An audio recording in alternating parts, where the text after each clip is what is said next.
રેખાબેન ના આવે, ગેનીબેન ડીસા તાલુકાની બનાસકાંઠાની અંદર ગેનીબેન આવે, અને ગેનીબેન ના આવે ને તો તમારો હું ગુલામ બની છું. તમારે હું લસી આપું 12 મહિના, મારે મફત કામ તમારું કરું, પણ ગેનીબેન આવવાની રેખાબેન ના આવે.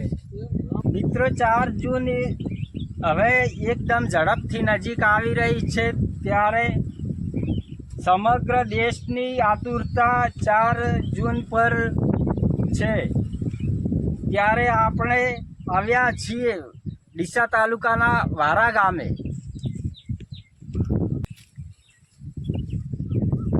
કેમ છો કાકા?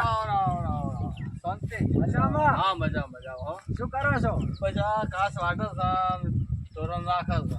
એમ ચૂંટણીનું પરિણામ જાહેર થવાનું છે, હવે 3 દિવસ જ બાકી છે. શું કરો છો? શું કહેવું તમારું ખબર છે? હા, ગેનીબેન જીતવાના છે, એમ કે ડીસા તાલુકા બનાસકાંઠાની અંદર ગેનીબેન નું હવામાન સારું છે. ગેનીબેનનું હવામાન સારું છે એમ? ગેનીબેન છે ને એ નાના માણસોનું કામકાજ બીજું કરે છે, નાના માણસો ખૂબ સાંભળે છે, એટલે ગેનીબેન ને જીતવાનો અંદાજો ખરો હોય 100%. એમ? હા, ગેનીબેન જીતવા. ગેનીબેન જીતશે એમ? હા, સારું. તો આવો બેસીએ, થોડી ચાલો, ચર્ચા કરીએ આપણે. હા. શું કેવું તમારું? અમારે તો એમ કે રેખાબેન આવી જાય. રેખાબેન શું કારણથી?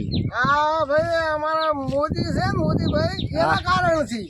એમ? હા, કેમ કે 2,000 રૂપિયા નાખે છે એના લીધે, એટલે ખેડૂતોને 2,000 રૂપિયા નાખે છે એના લીધે? 2,000 રૂપિયા નાખે છે, એના લીધે આવી જાય. અમે કે રેખાબેન ના આવે, ગેનીબેન ડીસા તાલુકાની બનાસકાંઠાની અંદર ગેનીબેન આવે, અને ગેનીબેન ના આવે ને તો તમારો હું ગુલામ બની છું. તમારે હું લસી આપું 12 મહિના, મારે મફત કામ તમારું કરું, પણ ગેનીબેન આવવાની રેખાબેન ના આવે. અમારે તો એમ કે આવશે.